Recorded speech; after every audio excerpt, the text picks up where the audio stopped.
نحمدہ ونصلی ونسلم علی رسولہ الکریم اما بعد اعوذ باللہ من الشیطان الرجیم بسم اللہ الرحمن الرحیم وَإِذَا قِيلَ لَهُ اتَّقِ اللَّهَ أَخَذَتْهُ الْعِزَّةُ بِالْإِثْمِ فَحَسْبُهُ جَهَنَّمُ وَلَبِئْسَ الْمِهَادُ صدق اللہ العظیم الصلاۃ والسلام علیک یا سیدی یا رسول اللہ وعلی آلک و اصحابک یا سیدی یا حبیب اللہ۔ حمد و صلاۃ کے بعد انسان کے پاس جو روحانی بیماریاں ہوتی ہیں جو اس کے دل کو مریض بنا دیتی ہیں، باطن کو مردہ کر دیتی ہیں، اور اس کی وہ زندگی جو اللہ تبارک و تعالیٰ کے ساتھ ہوتی ہے اور وہ زندگی جو دین کے ساتھ وابستہ ہوتی ہے، وہ زندگی کو کمزور کر دیتی ہے، ان بیماریوں میں سے ایک بڑی بیماری ہے حق کو قبول نہ کرنا۔ حق کی خبر ہو جانا، حق کے بارے میں شعور حاصل ہو جانا، حق کے بارے میں پوری خبر نصیب ہو جانا، پر حق کو قبول نہ کرنا۔ بعض اوقات انسان کو پتہ ہوتا ہے کہ میں یہاں اس مقام پر غلط ہوں، یہاں میرے اندر غلطی ہے، مجھے اپنی اصلاح کرنی چاہیے، لیکن وہ اپنی اصلاح نہیں کرتا۔ کیوں؟ کہ یہ روحانی بیماری ہے۔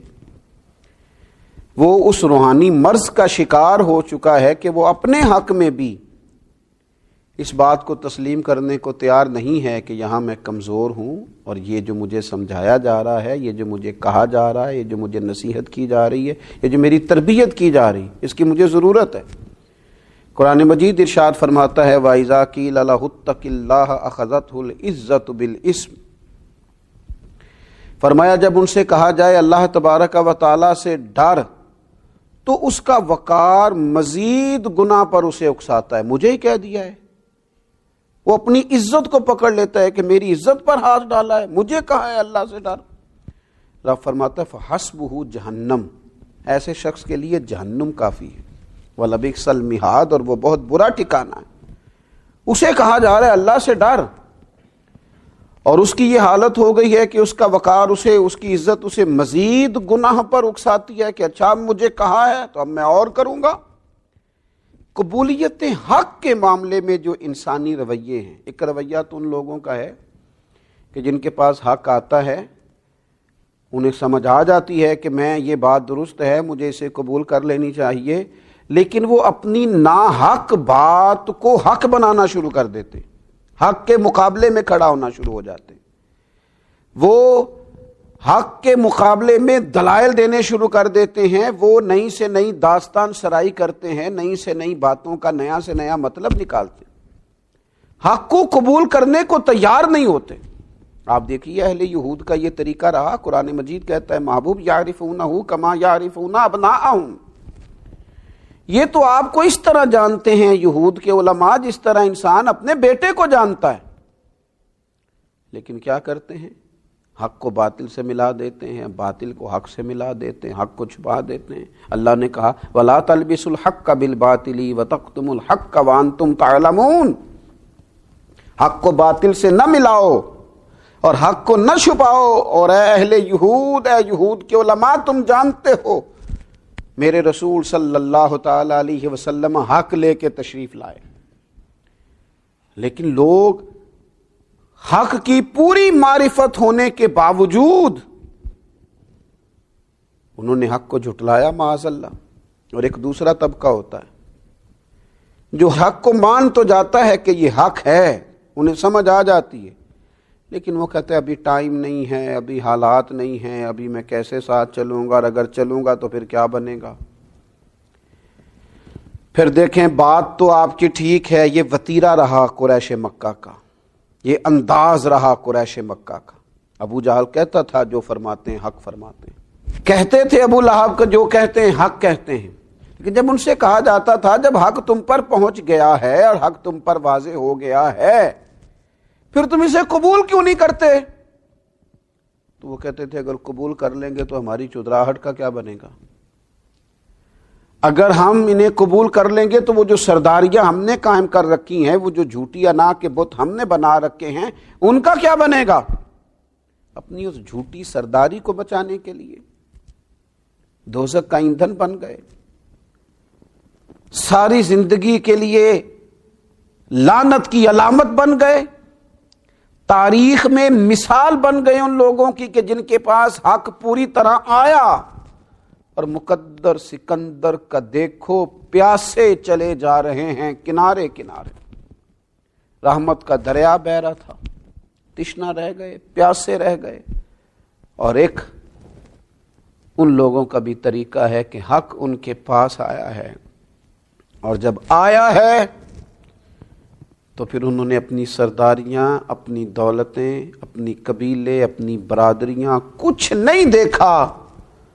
بلکہ میرے نبی پاک علیہ السلام نے فرمایا میں نے جس کے سامنے دین پیش کیا اس نے دلیل مانگی، یہ میرے ابو بکر صدیق ہیں،